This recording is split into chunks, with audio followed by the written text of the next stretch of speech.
batismo que é feito na Igreja Católica é mentiroso. Esse batismo que é feito na Igreja Romana, ele é mentiroso. O batismo que é feito na Igreja Romana é mentiroso. Aí alguém está assim, mas Jesus foi batizado. Não, Jesus se batizou aos 30 anos de idade. Olha só que coisa forte. E ele deixou para chegar aos 30 anos. Deixou para chegar a uma idade de maturidade, para deixar claro que o batismo nas águas é uma decisão da pessoa. Claro. E que tem que ser feito em cima de uma cabeça consciente, que já atingiu a idade da razão. O batismo não pode ser decidido por terceiros. Não podia ser Dona Isabel e seu Jorge, pais do bispo Guaraci, a decidir o batismo dele. O batismo tinha que ser decidido por mim. Sim. Então, o batismo que é feito na Igreja Católica, ele é mentiroso. Querido irmão, realmente para a Igreja Católica, a sua criancinha já deveria ter sido batizada. Para a Bíblia, não. Para uma pessoa ser batizada, querido irmão, ela tem que cumprir alguns requisitos para que o batismo tenha realmente um significado na vida dela. Por exemplo, um batismo feito em um bebê não tem significado nenhum para o bebê. Então, o que acontece? A Bíblia tem alguns requisitos.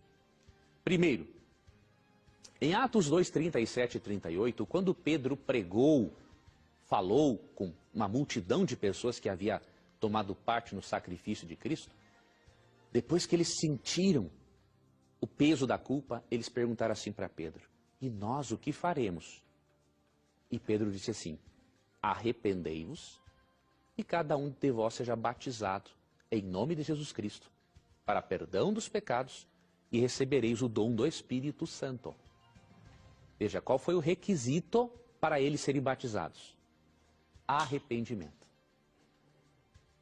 A sua filhinha de 2 anos não tem ainda capacidade de se arrepender. Ela é uma criança. Outro critério, em Atos 8, 37 a 39, é dito que outro critério para o batismo é crer. Crer e entender que Cristo é o Messias, o substituto nosso na cruz do Calvário. A sua bebezinha ainda não tem isso claro na mente dela. Quando, por exemplo, São Paulo, nos Atos dos Apóstolos, é libertado, ele foi aprisionado em Filipos, um terremoto, durante a noite, o liberta, ele e Silas saem da prisão, e então o carcereiro achou que os prisioneiros tinham fugido, ele vai lá e quer cometer suicídio. São Paulo diz: pare. Ele pergunta: o que eu devo fazer? São Paulo prega o evangelho, ele crê, é batizado ele e toda a sua família. Pode-se pressupor que toda a sua família tivesse também crianças. Mas isso é só uma pressuposição.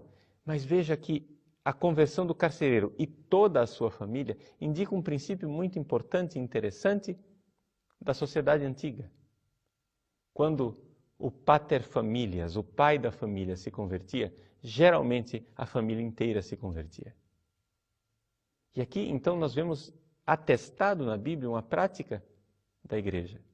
Ou seja, havia 2 tipos de conversões naquela época.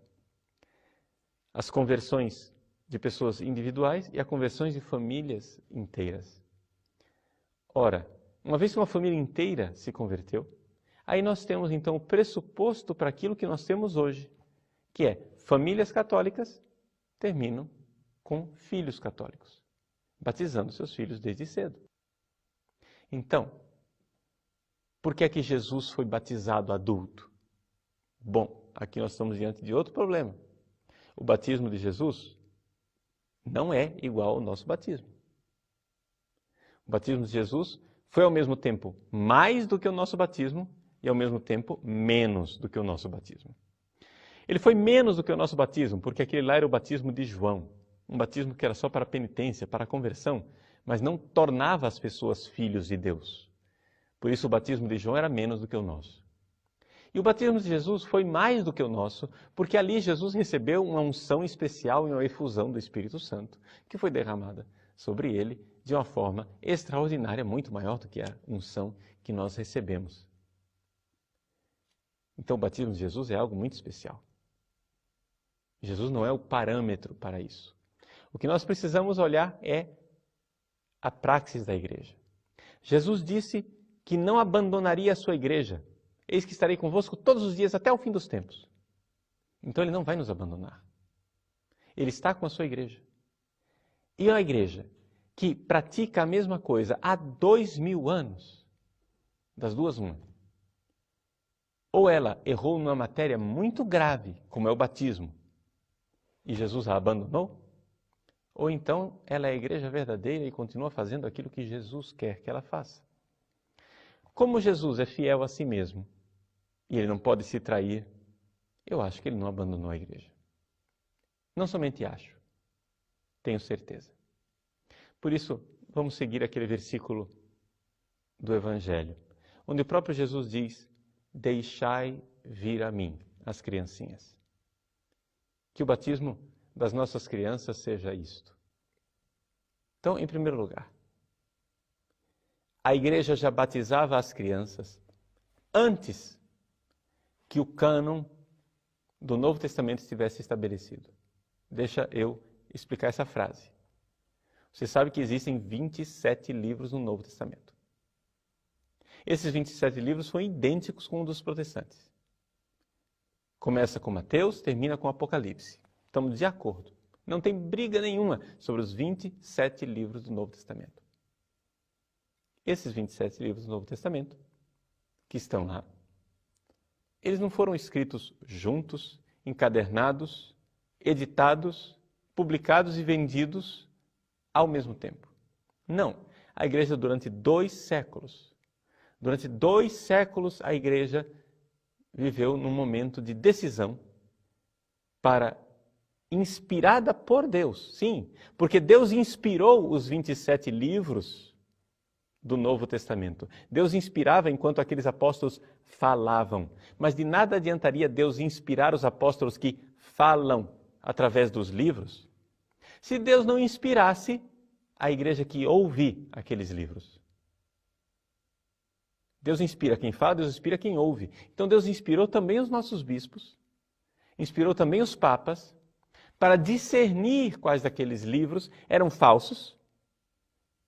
Os livros falsos são chamados de apócrifos, a gente deixa lá na biblioteca, é documento histórico, mas não é palavra de Deus. Enquanto os livros inspirados por Deus são palavra de Deus e são os 27 livros do Novo Testamento. Como que nós temos esses 27 livros? Nós temos porque nós cremos na igreja. É difícil você crer na Bíblia se você não crê antes na igreja.